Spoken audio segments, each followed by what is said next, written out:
Oral questions. Questions orales. L'honorable chef de l'opposition.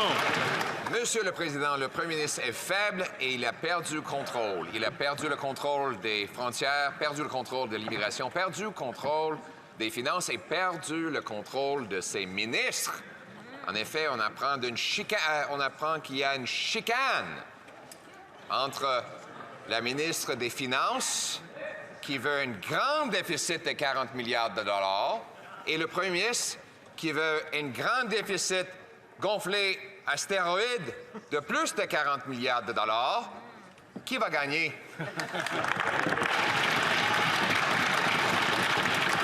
Le très honorable Premier ministre. Monsieur le Président, quand un gouvernement livre des soins de dentaire aux aînés à travers le pays, c'est les Canadiens qui gagnent. Quand le gouvernement livre un congé de taxes pour les Canadiens pendant les 2 prochains mois, c'est les Canadiens qui gagnent, Monsieur le Président. Quand on est là pour investir dans l'alimentation scolaire, c'est les enfants et les parents au Canada qui gagnent. Les Canadiens ne gagnent pas quand le chef de l'opposition choisit de voter contre toutes ces mesures, refuse d'aider les Canadiens et ne se préoccupe que de son avenir, pas de celui des Canadiens. L'honorable chef de l'opposition. Mais la ministre des Finances n'est pas d'accord. Elle a promis que le déficit n'allait pas dépasser 40 milliards de dollars. Elle s'est opposée aux petits bonbons de Noël électoralistes de 6 milliards de dollars, mais le premier ministre lui avait imposé cette politique inflationniste. Il avoue que les déficits alimentent l'inflation. C'est pour ça qu'ils ont promis de garder le déficit à 40 milliards de dollars. Est-ce qu'il va garder sa promesse, oui ou non?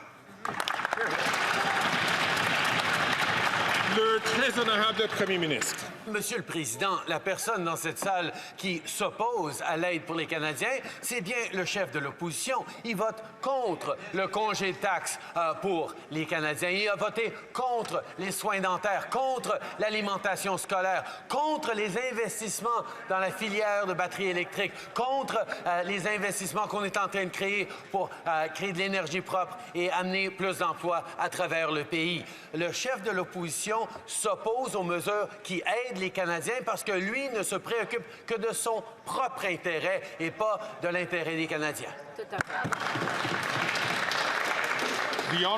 L'honorable chef de l'opposition.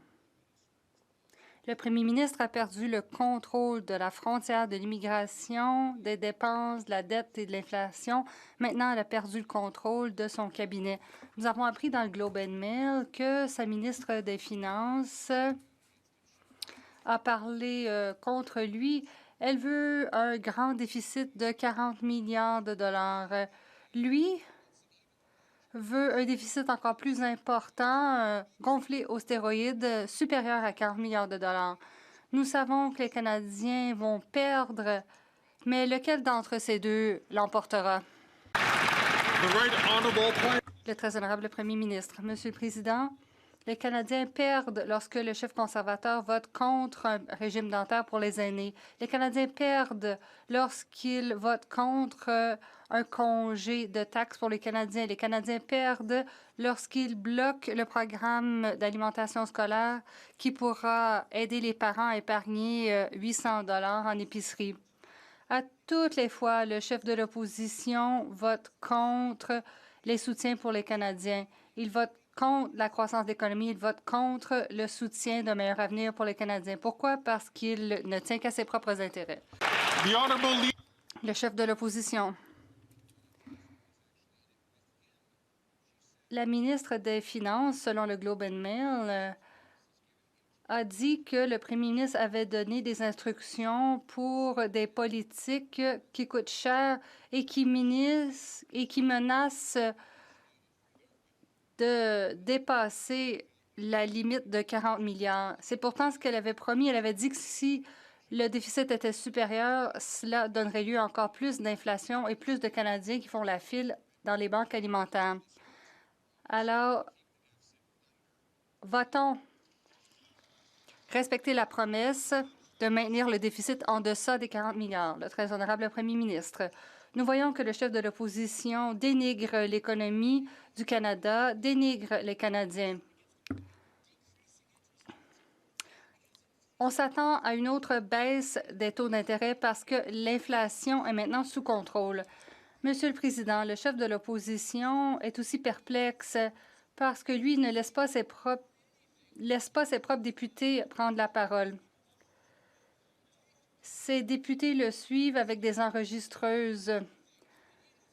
Ainsi, il ne s'adresse pas aux médias sans qu'il ait approuvé ce qu'ils disent. You were doing so very well. Tout allait si bien au début. Une personne à la fois. Je demanderai aux députés de faire preuve de retenue et de se taire lorsqu'une autre personne a la parole. Le chef de l'opposition. Monsieur le Président, ce premier ministre a reconnu que les déficits font augmenter l'inflation. La ministre a dit la même chose. C'est pourquoi elle a dit que les déficits ne doivent pas dépasser les 40 milliards de dollars. C'était son garde-fou. On ne devait pas dépasser le garde-fou. Eh bien, elle est comme une conductrice d'autobus qui effleure ce garde-fou de 40 milliards de dollars. Et ensuite, un lunatique arrive, lui enlève la roue et tourne directement dans le garde-fou. Est-ce qu'il se rend compte qu'il y a beaucoup de Canadiens qui vont tomber en bas du précipice avec cet autobus?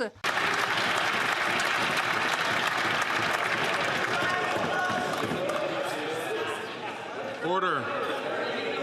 Order.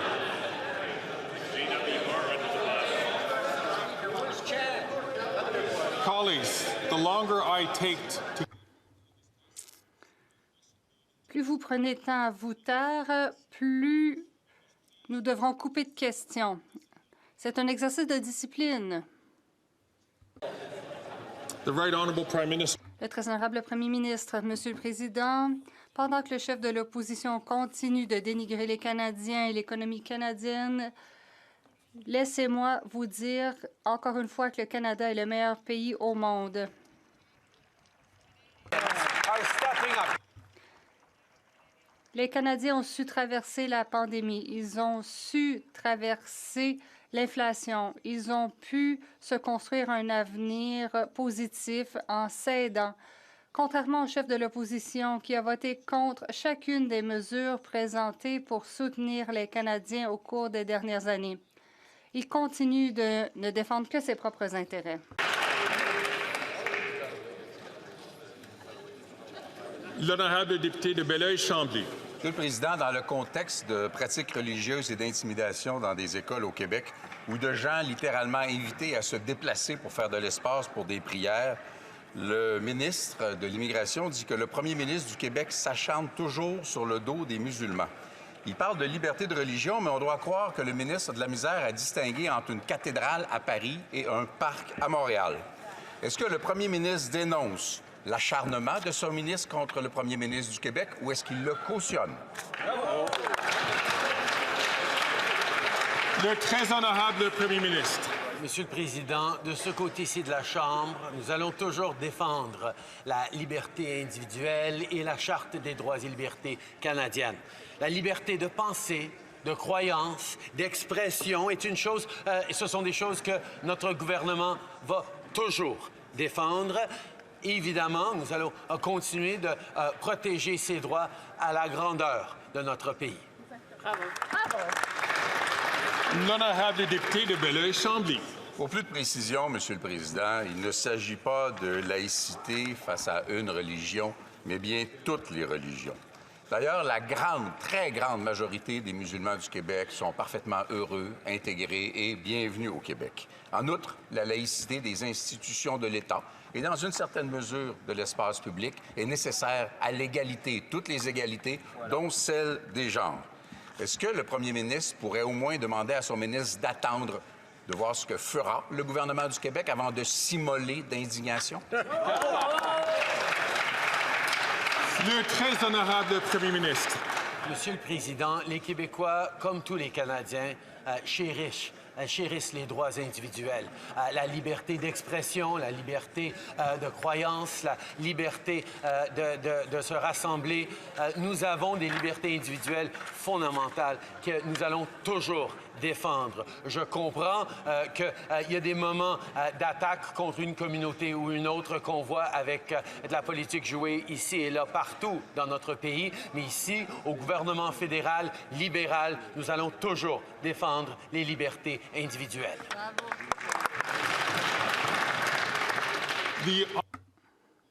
Le député de Burnaby Sud. Monsieur le Président, écoutez ça.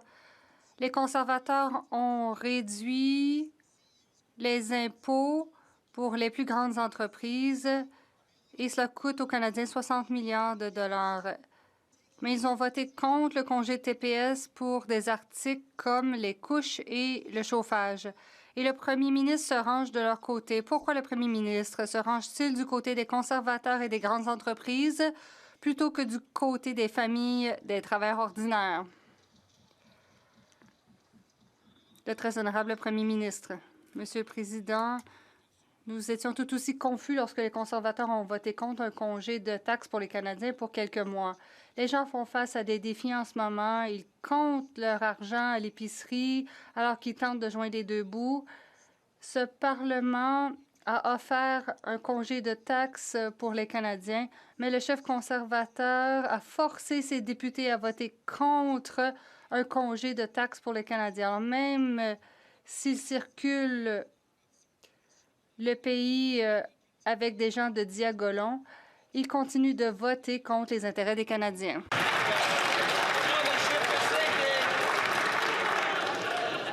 À l'ordre, s'il vous plaît. À l'ordre, s'il vous plaît. L'honorable député de Burnaby Sud. Peut-être qu'on devrait plutôt taxer les excuses du premier ministre. Au sens, le système de santé s'effondre et le premier ministre reste les bras croisés.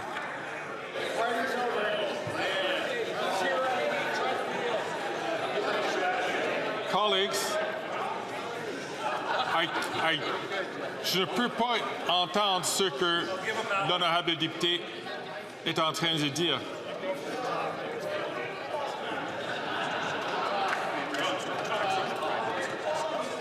À l'ordre, s'il vous plaît. J'invite l'honorable député de Burnaby Sud de recommencer sa question. Peut-être que nous devrions taxer les excuses du premier ministre à la place. Pas de bon sens, le système de santé s'effondre et le premier ministre reste les bras croisés. Présentement, 7 fois sur 10, François Legault encourage les Québécois à payer pour les soins de santé. Pourquoi le premier ministre trouve ça acceptable et abandonne les gens?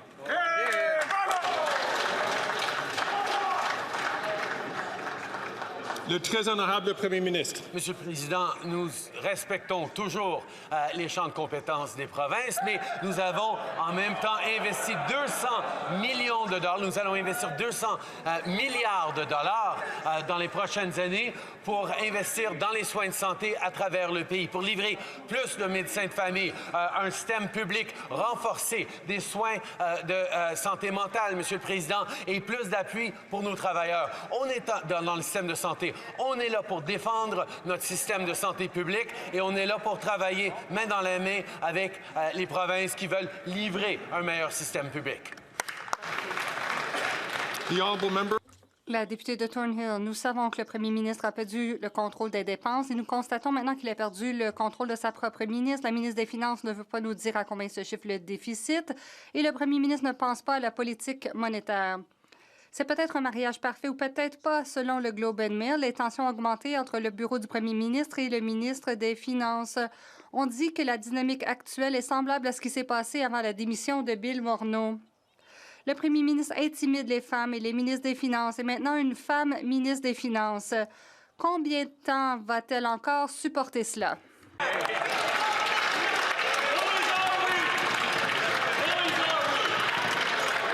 À l'ordre, s'il vous plaît. Invite all J'invite les députés à s'asseoir. The honourable member. La députée de Lakeland doit attendre le droit de parole avant de parler. La vice-première ministre et ministre des Finances. Monsieur le Président, de ce côté-ci de la Chambre, nous sommes unis et nous travaillons pour le Canada et les Canadiens.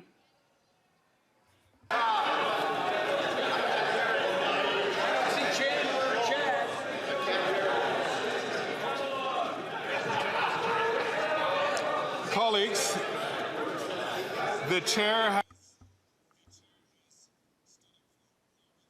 La présidence s'est levée pendant plus d'1 minute, ce qui représente une question. Je demanderai aux députés de faire preuve d'un peu de retenue.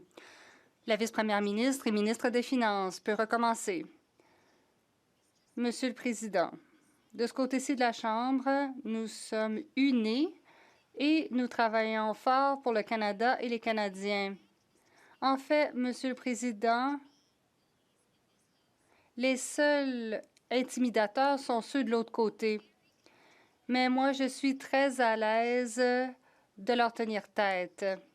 J'ai hâte de travailler avec mes collègues pour déposer l'énoncé économique de l'automne lundi prochain en cette Chambre. Merci, Monsieur le Président.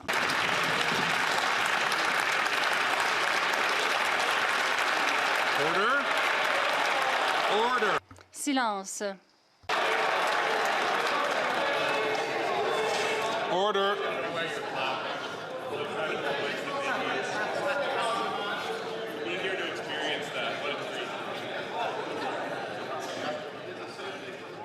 The honourable member. The honourable member. L'honorable député de Thornhill. C'est malaisant. Je ne sais pas pourquoi la ministre des Finances subit tous ces abus de la part du premier ministre. Elle a dit aux Canadiens que le déficit ne dépasserait pas 40 milliards de dollars. C'était le garde-fou qu'elle s'était elle-même imposé. Aujourd'hui, elle affirme que tout va bien, alors que sa carrière politique s'effondre et que sa crédibilité s'effrite autour d'elle grâce à son patron, le premier ministre. 5 vétérans du Parti libéral et 3 collaborateurs politiques ont confirmé que les tensions sont apparues entre son bureau et le cabinet du premier ministre au sujet des dépenses. Ce sont les mêmes gens qui, l'été dernier, ont dit qu'elle ne pouvait pas communiquer. Nous savons ce que le premier ministre pense d'elle, mais pourquoi a-t-elle encore confiance en lui?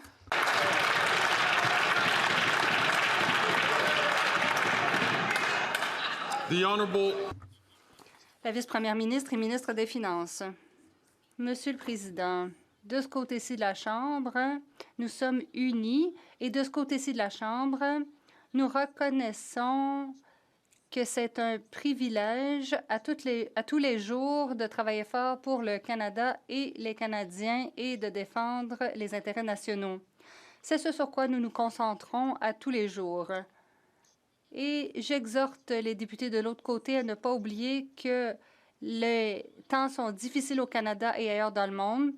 Le moment est mal choisi pour jouer à des jeux politiques. The honourable member from Thornhill. La députée de Thornhill, la ministre des Finances a répété à maintes reprises qu'elle ne dépasserait pas le seuil de 40 milliards de dollars de déficit qu'elle s'est imposé.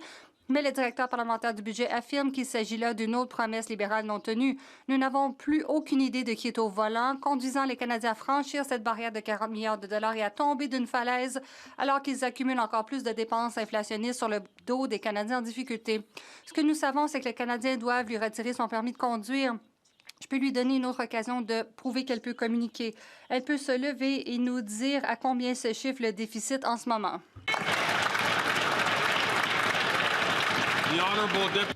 La vice-première ministre et ministre des Finances. Monsieur le Président, j'ai hâte de déposer l'énoncé économique de l'automne en cette Chambre lundi prochain. Dans l'énoncé économique de l'automne, nous allons démontrer que le gouvernement maintient sa cible. Nous réduisons la dette à titre de proportion de l'économie à moyen terme. Je m'attends aussi à ce que le ratio dette-PIB prévu dans le budget du printemps sera respecté. Le Canada a le plus bas ratio dette-PIB des pays du G7, le plus bas déficit des pays du G7. C'est une bonne nouvelle pour les Canadiens. L'honorable député de Bellechasse, les Etchemins-Lévis. incapable de déposer un seul budget équilibré en 9 ans, incapable de respecter sa promesse de garder le déficit sous les 40 milliards. La ministre des Finances est surtout incapable de convaincre son chef d'abandonner ses dépenses inflationnistes. D'importantes tensions existent entre ces deux-là, d'ailleurs, Monsieur le Président, selon le Globe and Mail. Le premier ministre perd le contrôle des finances publiques, des frontières, de son caucus, de son Conseil des ministres. Peut-il faire œuvre utile et nous dire combien le déficit dépasse les 40 milliards de dollars, Monsieur le Président?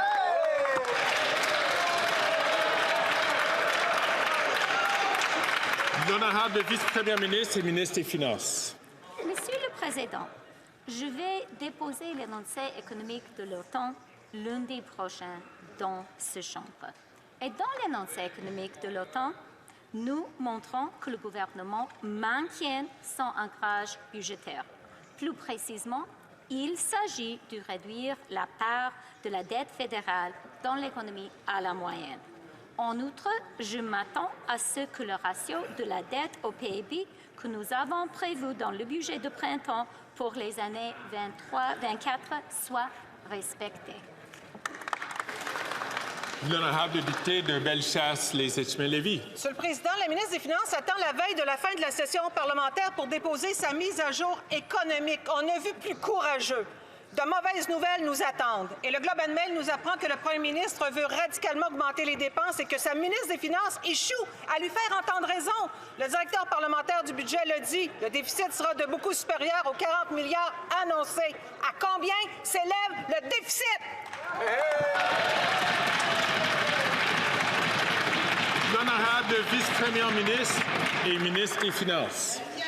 Monsieur le Président, je suis tellement content que la députée en face a cité le directeur parlementaire du budget. Parce que c'est lui, c'est selon son analyse qu'il a la conclusion que, et je cite, la politique budgétaire actuelle du Canada est viable à la long terme. C'est la conclusion d'une analyse objective qui était juste citée par le député en face. C'est la réalité, Monsieur le Président. Bravo. L'honorable député de Bellechasse-les-Etchemins-Lévis. Puis la réalité, c'est désordre dans les finances publiques, tension à la frontière, discorde au Conseil des ministres, insatisfaction au sein de ce caucus, fatigue des Canadiens de ce gouvernement usé, inefficace et dépensier. Même sa ministre des Finances ne s'entend plus avec lui, selon le Globe and Mail. Il est temps pour lui de se poser la véritable question. Il y a d'ailleurs assez de neige pour aller faire une démarche, Monsieur le Président. À combien s'élève le déficit?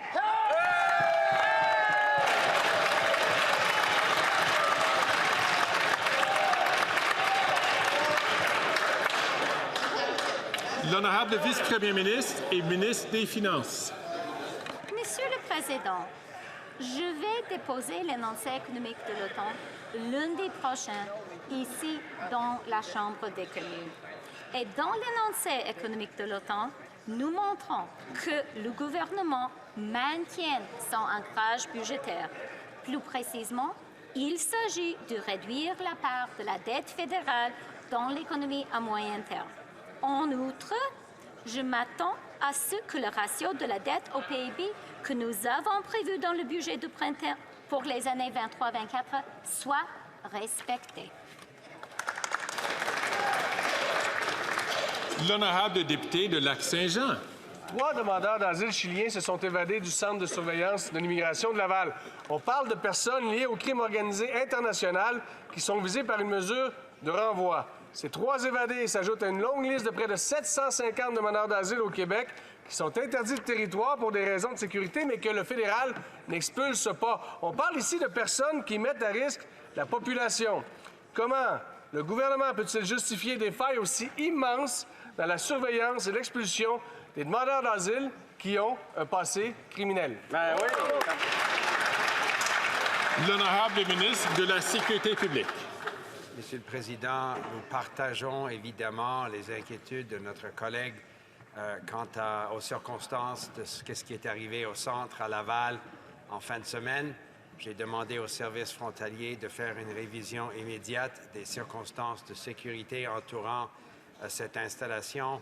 On a triplé le nombre de gardiens qui sont sur place. On a changé des protocoles en termes d'accès de certaines personnes à certaines parties de l'installation et on va continuer de faire en sorte que cette situation ne se reproduise pas. L'honorable député d'Avignon-Lamétis-Matane-Matapédia. Les 750 ressortissants au passé criminel que le fédéral est incapable d'expulser du Québec, c'est la pointe de l'iceberg.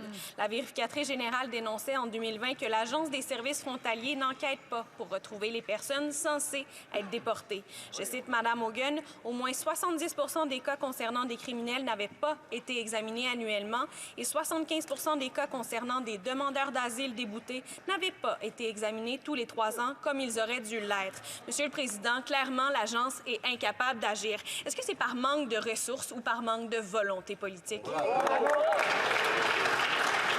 L'honorable ministre de Sécurité publique. Monsieur le Président, ça ne surprendra pas notre collègue que c'est ni l'un ni l'autre. C'est une circonstance que beaucoup de pays à travers le monde ont vu en termes du nombre de demandeurs d'asile qui a augmenté. Cependant, nous acceptons la responsabilité selon la loi et selon la Commission du statut des réfugiés, de s'assurer que certaines personnes qui représentent une menace pour la sécurité publique du Canada sont bel et bien détenues avant qu'ils soient renvoyés du Canada. C'est exactement les investissements que nous faisons tout de suite et on va continuer d'assurer la sécurité de tout le monde. Oui,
L'honorable député d'Avignon-Lamétis-Matane-Matapédia.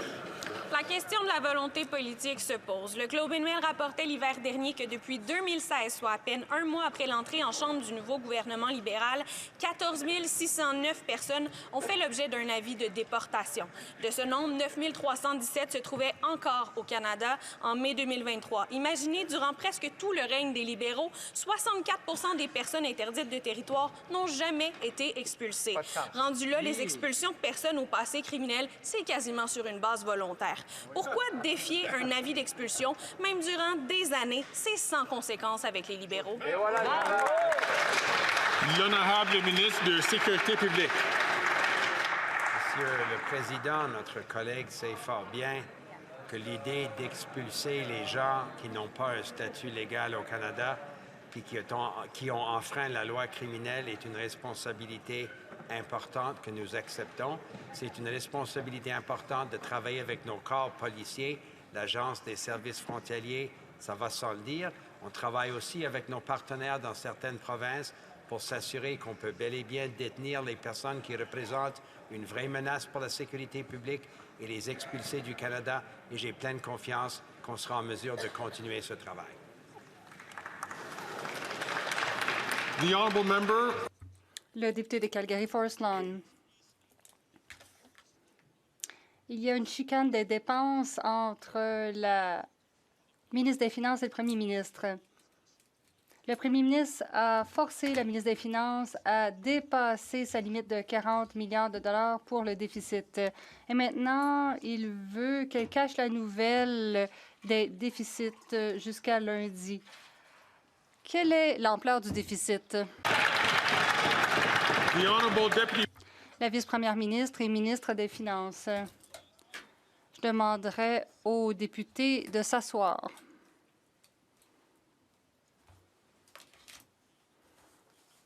La vice-première ministre et ministre des Finances. Monsieur le Président, en fait, j'allais demander si on donnait des cadeaux Noël pour les allitérations. On parle ici d'enjeux sérieux. Je suis toutefois ravie que le député de l'autre côté ait parlé du directeur parlementaire du budget. Il y a quelques semaines, dans son analyse indépendante, le DPB a conclu, et je cite, « La politique fiscale au Canada est durable à long terme ». C'est la conclusion du DPB citée par le député de l'autre côté. C'est une bonne nouvelle pour les Canadiens. Le député de Calgary-Forest Lawn.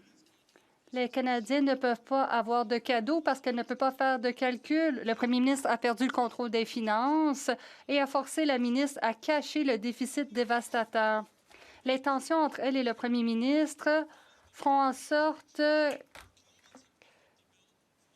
que les Canadiens devront payer la facture. Elle ne réussira pas à tenir sa promesse, mais à combien se chiffre le déficit? La vice-première ministre et ministre des Finances. Monsieur le Président, j'ai hâte de déposer l'énoncé économique de l'automne en cette Chambre lundi prochain. Et dans l'énoncé économique de l'automne, lundi, nous allons démontrer que le gouvernement maintient son ancrage financier. Nous allons démontrer que le ratio dette-PIB prévu au printemps pour 2023-2024 sera respecté. Le Canada a le plus bas ratio dette-PIB de tous les pays du G7. Nous avons le plus bas déficit et c'est une bonne nouvelle pour le Canada et les Canadiens.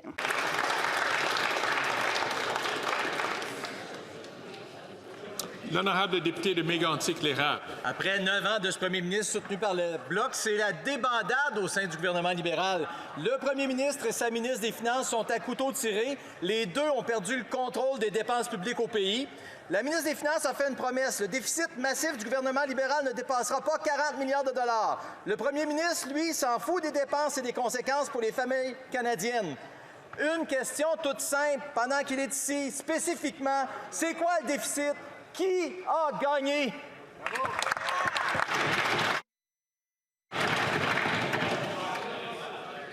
L'honorable vice-première ministre et ministre des Finances. Monsieur le Président, c'est les Canadiens et Canadiens qui vont gagner parce que notre gouvernement est uni et notre gouvernement travaille ensemble pour livrer la marchandise pour les Canadiens et Canadiennes, avec les soins dentaires, avec les garderies de petits-enfants, avec les médecins pour les Canadiens et Canadiennes. On est là pour les Canadiens et Canadiens, on est fiers de le faire et on le fait en tant qu'équipe.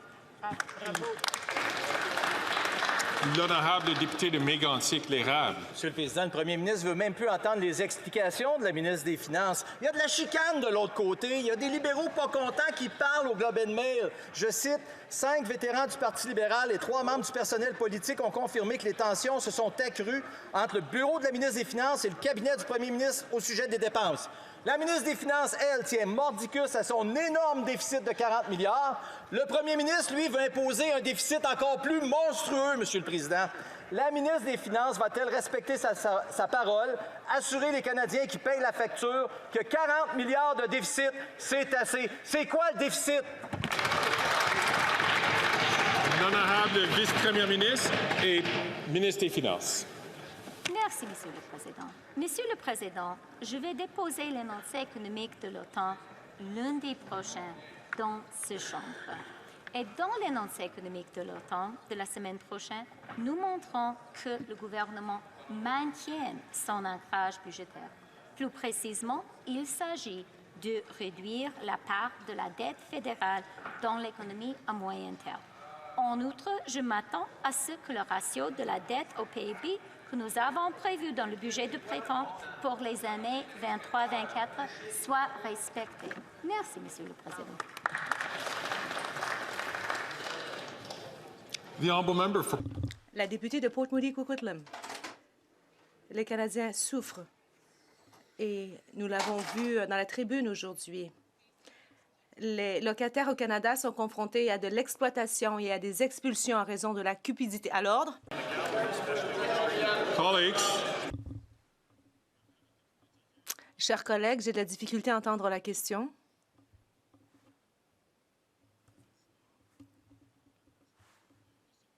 La présidence n'a pas à être d'accord ou pas d'accord avec le contenu de la question, mais il faut s'assurer de suivre le règlement. Alors, j'inviterai les députés à se retenir. La députée, les Canadiens souffrent et nous l'avons vu dans la tribune aujourd'hui, cela a été bien exprimé.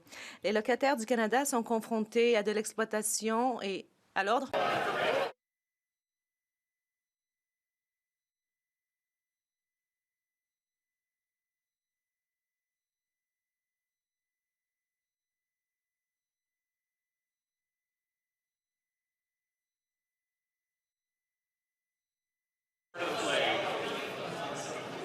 I'm going to invite the honourable member. J'inviterai l'honorable député à rephraser sa question et je dois lui rappeler qu'on n'a pas à rappeler ce qui s'est passé ou non dans la tribune aujourd'hui pour inaudible pour l'interprète. The honourable member from Port. La députée de Port Moody Coquitlam. Les Canadiens souffrent et nous avons vu que cela a été exprimé dans la tribune aujourd'hui. Again.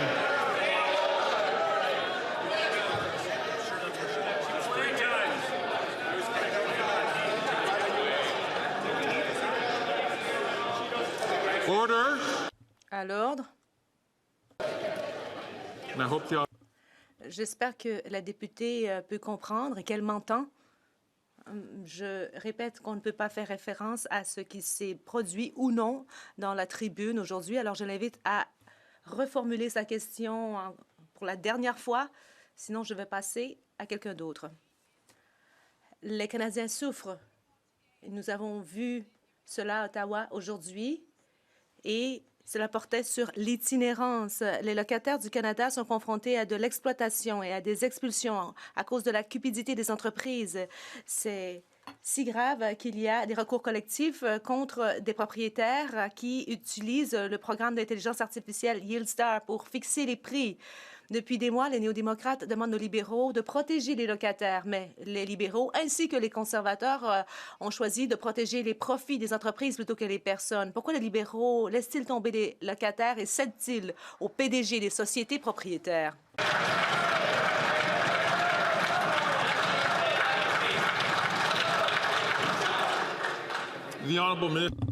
Le ministre du Logement, de l'Infrastructure et des Collectivités.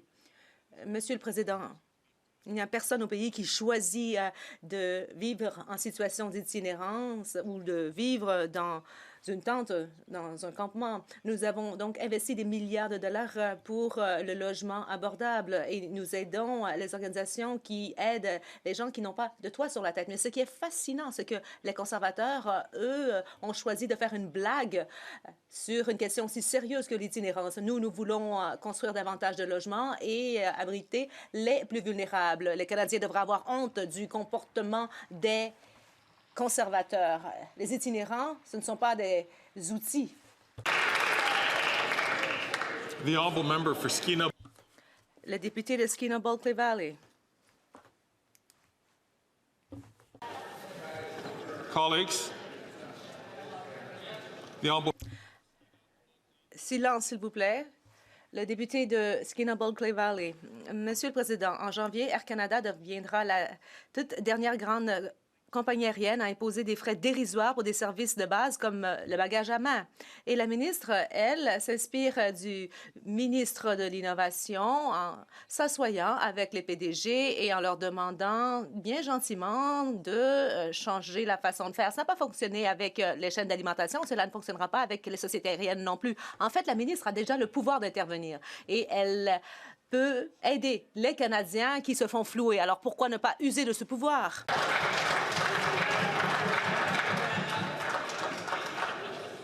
The honourable President of the Treasury Board. La présidente du Conseil du Trésor et ministre des Transports.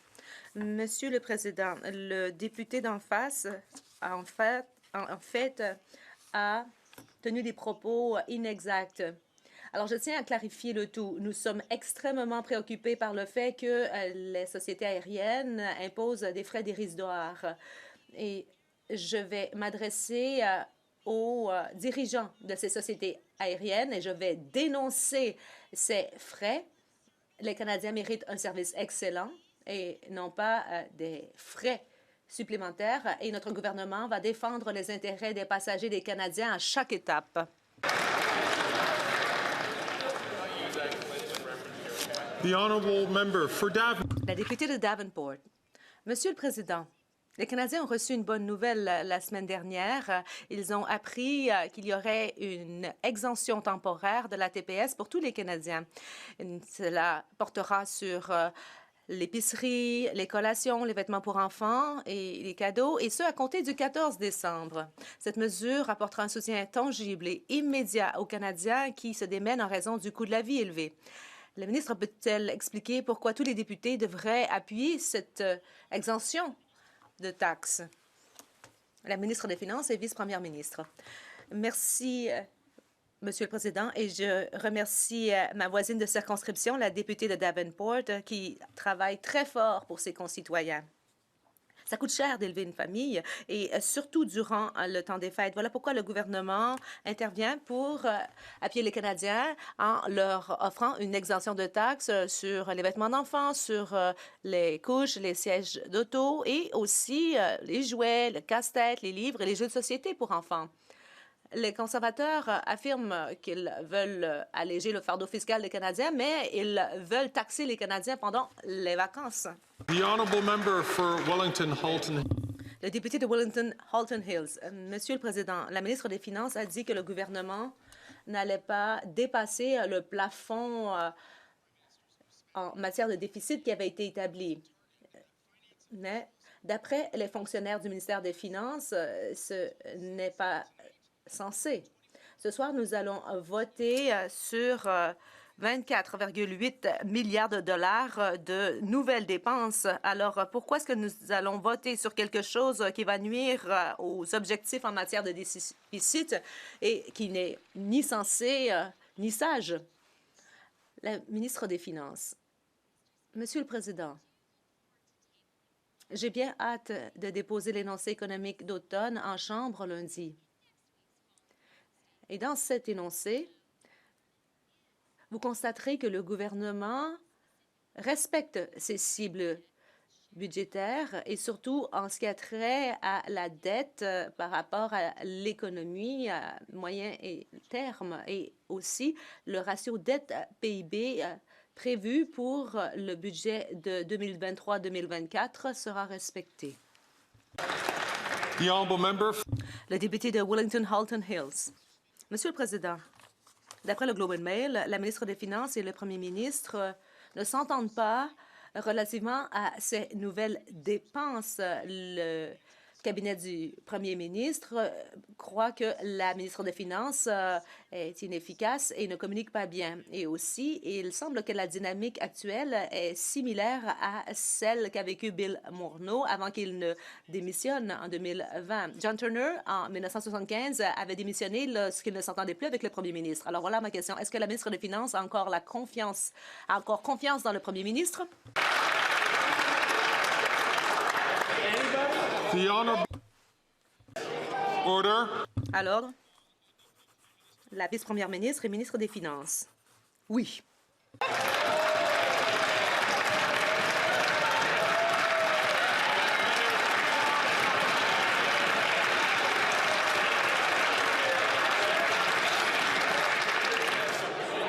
Order.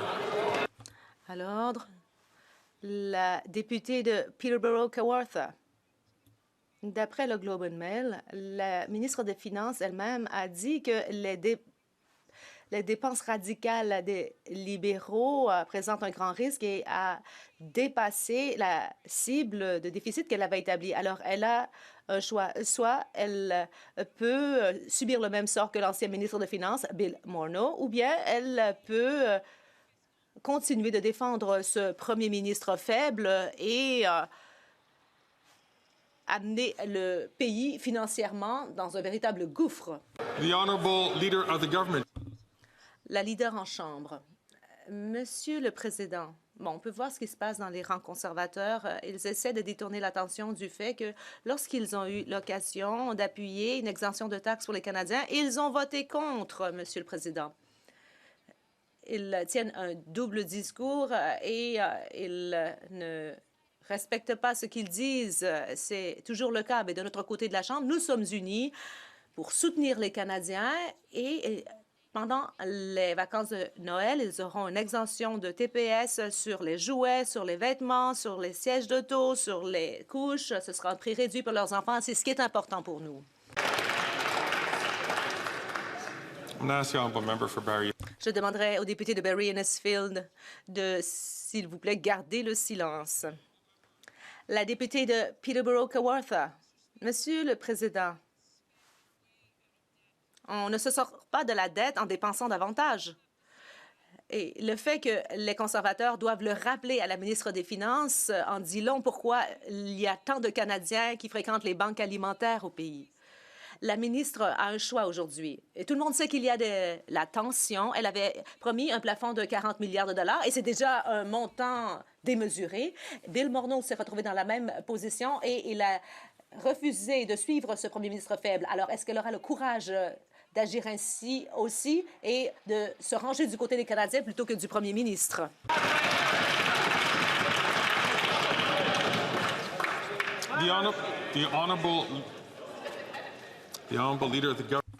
La leader du gouvernement en chambre. Merci, Monsieur le Président. Les seules personnes qui font de l'intimidation en chambre, ce sont les députés conservateurs. S'ils se soutiennent vraiment des Canadiens qui passent une période difficile, eh bien, ils n'auraient pas voté contre le congé de TPS pendant les vacances des fêtes. Mais les conservateurs agissent toujours ainsi. Ils versent des larmes de crocodile, mais lorsqu'il est temps d'aider vraiment les Canadiens, ils votent contre des mesures en appui. Il y a 200 000 enfants qui vont se prévaloir du programme d'alimentation dans les écoles et il y a plus de 7 000 $ par année, par famille canadienne qui est versé grâce à l'allocation canadienne pour enfants. Mais nous sommes unis pour appuyer les Canadiens et nous allons continuer de défendre les intérêts des Canadiens et de se défendre contre les conservateurs. L'honorable député de Saint-Hyacinthe-Bagotte. Monsieur le Président, après le fiasco Arrive-Can, c'est maintenant le fiasco GCRA qui plombe l'Agence des services frontaliers. Imaginez, l'application pour le dédouanage des marchandises aux frontières a connu 22 pannes dans ces 30 premiers jours, paralysant les importations. Un échec total après un dépassement de coûts de 50 %, des tests inconcluants, de la documentation cachée aux parlementaires. Vraiment, c'est pas pour rien que le comité du commerce, unanimement, a demandé à la vérificatrice générale d'enquêter, incluant les libéraux. Le ministre va-t-il écouter ses collègues et dire qu'il est d'accord avec une enquête de la VG? Bravo! L'honorable ministre de la Sécurité publique. Monsieur le Président, je ne veux pas corriger mon collègue, mais quand il dit que le comité a adopté une motion unanime, on a pensé que ça comprenait nos collègues libéraux, qui confirment, Monsieur le Président, notre volonté de voir des comités parlementaires prendre leurs responsabilités et notre volonté aussi de respecter l'indépendance de la vérificatrice générale. Si elle décide d'enquêter, évidemment, le gouvernement sera très heureux de collaborer. On attend que la vérificatrice générale fasse bien son travail. C'est ça qu'elle fait toujours. L'honorable député de Saint-Hyacinthe-Bagotte. Bon, hier, le ministre il nous a répondu en saluant le travail des agents aux frontières. Nous aussi, on salue leur travail. C'est celui de leur boss d'un bureau qu'on n'est pas sûr. L'agence était déjà sur la sellette avec Arrive-Can. Aujourd'hui, c'est l'application GCRA qui en rajoute, avec ses irrégularités et ses dépassements de coûts. Sauf qu'au moins, Arrive-Can fonctionnait. Le GCRA, ça marche même pas.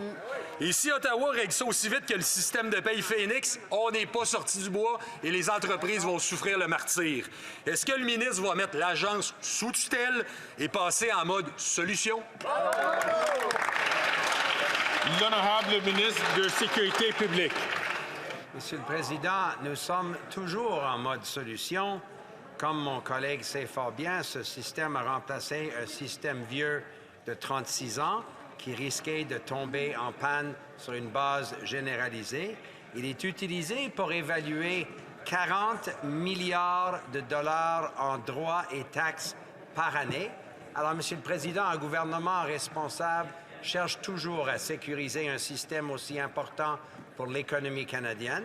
On traite rapidement tous les problèmes, évidemment, afin de garantir des réponses rapides aux importateurs. On va continuer de faire ce travail. The honourable member for Lambton-Kent. La députée de Lambton-Kent, Middlesex. Monsieur le Président, le gouvernement néo-démocrate libéral a fait passer son stratagème sur la TPS de façon imprudente et puis ils essaient d'acheter les Canadiens avec 250 $ en chèque. Mais la ministre des Finances a qualifié cette dépense de plus de 6 milliards de dollars de financièrement imprudent et qu'il y a peu de... que ce n'est pas censé. Mais nous savons aussi que la ministre va dépasser son plafond de 40,1 milliards de dollars de déficit. Confirmera-t-elle que le déficit ne dépasse pas 46 milliards de dollars? La ministre des Petites entreprises. Monsieur le Président, la députée a dit que le soutien accordé aux Canadiens par le gouvernement, ce sont des dépenses inflationniste. Mais nous avons aidé les petites entreprises et 6,3 milliards de dollars sont économisés par les petites entreprises chaque année. Et nous avons aussi la remise sur le carbone qui est accordée à 6 000 entreprises à l'échelle du pays. Nous serons toujours là pour les appuyer. La députée de Lambton-Kent Middlesex. Monsieur le Président, vous savez, le Canada sur le point d'être plongé dans un gouffre financier parce que la ministre des Finances ne sait pas faire des calculs de base. Voilà pourquoi il y a des dissensions au sein du caucus libéral et la ministre des Finances n'est pas d'accord avec le premier ministre. Est-ce que la ministre des Finances va continuer de suivre aveuglément le premier ministre et décimer notre économie ou va-t-elle enfin faire preuve de leadership et s'en tenir à son plafond de 40 milliards de dollars? La leader du gouvernement en Chambre. Merci, Monsieur le Président. Je le répète, de notre côté de la Chambre, nous faisons passer les Canadiens d'abord. C'est ce que nous avons fait au cours des 9 dernières années. Nous comprenons que lorsque les temps sont difficiles, les Canadiens ont besoin de nous. Nous sommes là pour eux. Les députés conservateurs, eux, veulent retirer les soutiens accordés aux Canadiens quand les temps sont plus difficiles. Mais nous ne permettrons pas cela. Nous allons continuer d'aider les Canadiens à chaque étape. L'honorable député de Charlebourg, Haute-Saint-Charles. Monsieur le Président, selon le Globe and Mail, la tension monte entre le premier ministre et la ministre des Finances au sujet des mesures de dépenses comme la passeport électoraliste d'enlever la TPS pour Noël. Même leurs propres fonctionnaires affirment que cette dépense de 6,28 milliards est fiscalement imprudente. Nous savons tous que le premier ministre a perdu le contrôle et que la ministre des Finances va briser sa promesse de ne pas dépasser les 40 milliards de déficit. Mais est-ce que la ministre comprend qu'elle a une responsabilité et qu'elle doit dire stop aux demandes insensées du premier ministre? L'honorable ministre des Services publics et de l'Approvisionnement. Le ministre des Finances le dit à plusieurs reprises, c'est une question de responsabilité. Responsabilité fiscale parce que nous avons au Canada le meilleur bilan fiscal de tous les pays G7, y compris sur la dette par rapport au PIB, le déficit par rapport au PIB et les taux d'intérêt, l'intérêt payé sur la dette. Mais en plus de ça, nous avons des taux d'intérêt à la baisse, une inflation à la baisse, l'emploi à la hausse. Ce qui serait irresponsable, c'est de faire ce que les conservateurs font, c'est-à-dire qu'il est difficile en 2024 pour les Canadiens de joindre les deux bouts. Et en plus, ils font tout ce qu'il faut pour les rendre la vie encore plus difficile.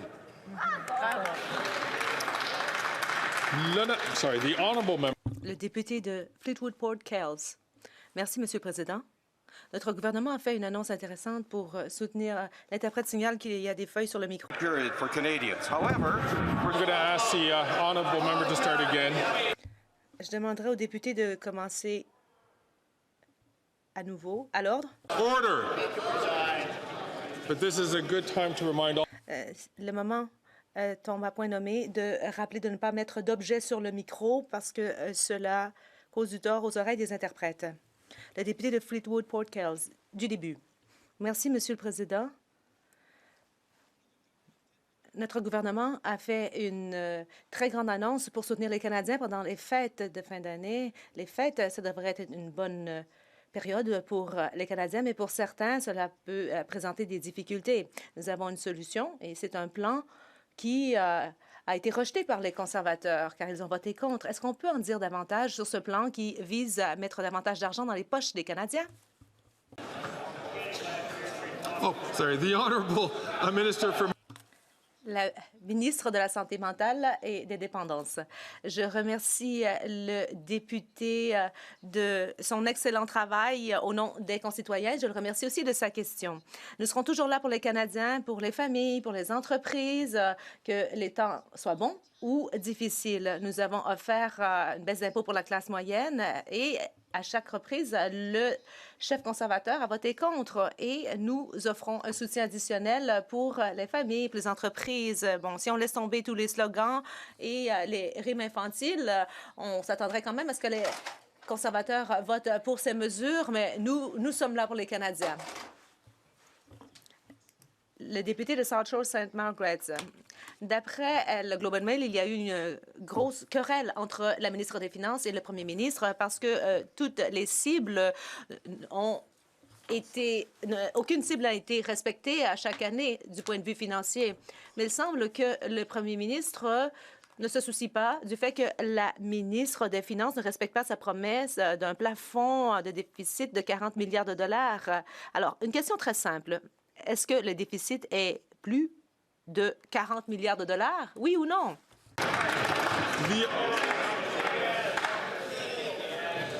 Order. The honourable minister and leader of the government. La leader du gouvernement en chambre. Monsieur le Président, encore une fois, on peut voir que les conservateurs essaient de détourner l'attention du fait que lorsqu'ils ont eu l'occasion de voter pour un allègement fiscal pour les Canadiens, ils ont voté contre cela.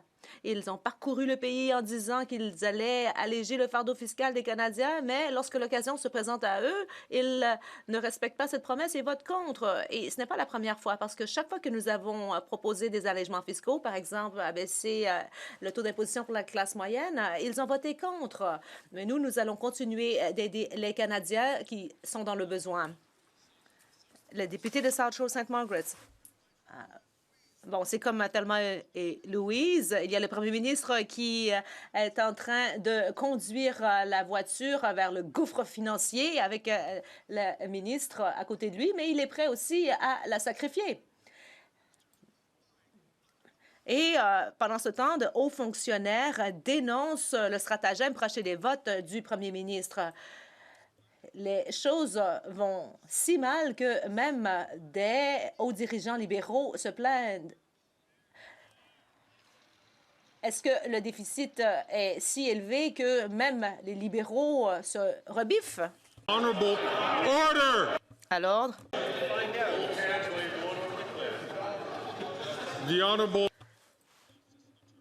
Le ministre de la Justice et procureur général. Monsieur le Président, j'ai écouté la période des questions patiemment et j'ai entendu toutes sortes d'attaques à l'endroit de la ministre des Finances. C'est une femme extraordinaire qui inspire toutes les femmes du pays. Elle a mis en place un programme à l'ordre.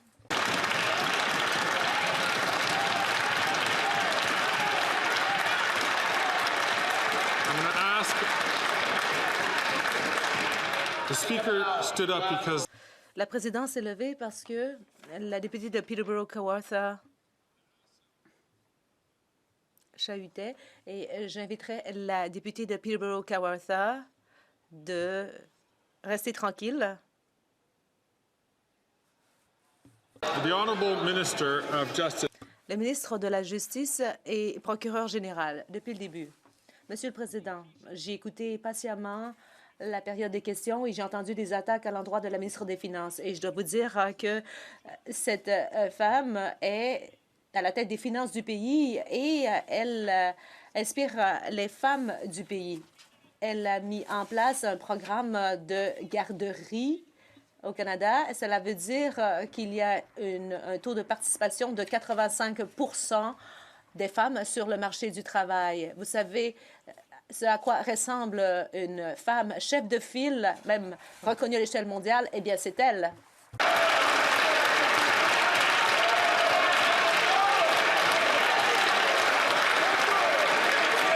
Order.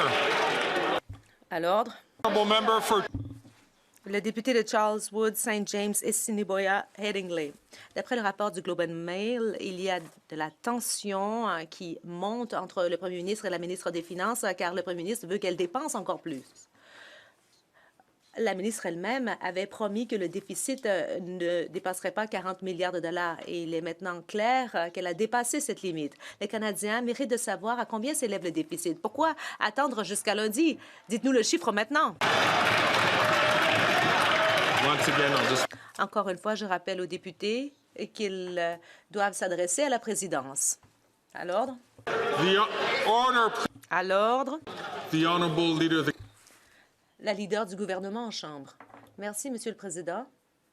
Le député sait très bien que nous allons présenter l'énoncé économique d'automne lundi prochain et nous avons bien hâte d'entendre la présentation de cet énoncé par la ministre des Finances. Et nous sommes très fiers de notre bilan et la ministre des Finances a assumé un rôle de leadership exceptionnel, qu'il s'agisse de l'allocation canadienne pour enfants, le programme national d'alimentation dans les écoles, l'appui aux entreprises durant la pire pandémie de notre génération. Elle était au cœur de ces mesures. Elle nous a menés durant cette période difficile et nous savons qu'elle est là pour aider les Canadiens durant des périodes houleuses. The honourable member for the Northwest.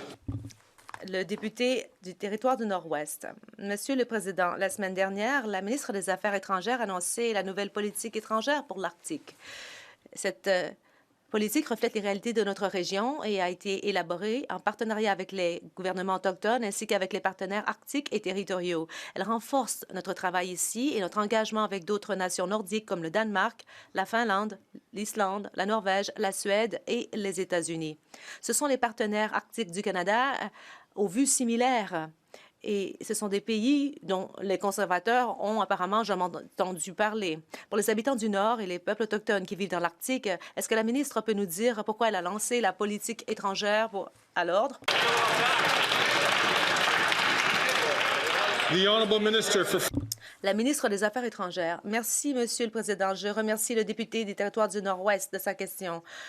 Le monde évolue et la situation est de plus en plus dure et nous devons nous montrer durs. Cette stratégie constitue le plus grand investissement dans le domaine et on fait passer en premier les habitants du Nord et les Autochtones, en particulier les Inuits et les habitants du Nord. On les fait passer au cœur des relations avec les autres partenaires. Nous prenons très au sérieux le domaine, contrairement au chef de l'opposition qui n'est pas sérieux au sujet de la défense du Nord et de la vie des habitants du Nord. the honourable member for Foothills, please. I'm not. S'il vous plaît, je demanderai aux députés de ne pas tenir de conversation entre eux.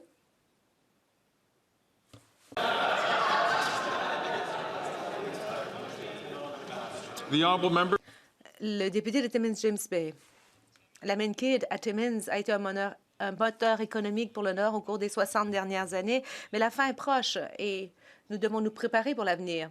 Le nord de l'Ontario n'est pas étranger aux fermetures de mines et d'usines qui brisent le cœur, mais ça pourrait être différent à Timmins. Nous avons une occasion unique de réorienter les investissements vers le projet de nickel de Timmins. Ce projet remplit toutes les conditions, minerais essentiels, création d'emplois, infrastructures et soutien. Est-ce qu'on peut s'engager maintenant pour faire en sorte qu'il n'y aura pas de retard dans la transition vers un avenir plus durable? The honourable minister for. Le ministre des Ressources naturelles et de l'Énergie. Je remercie mon honorable collègue de sa question.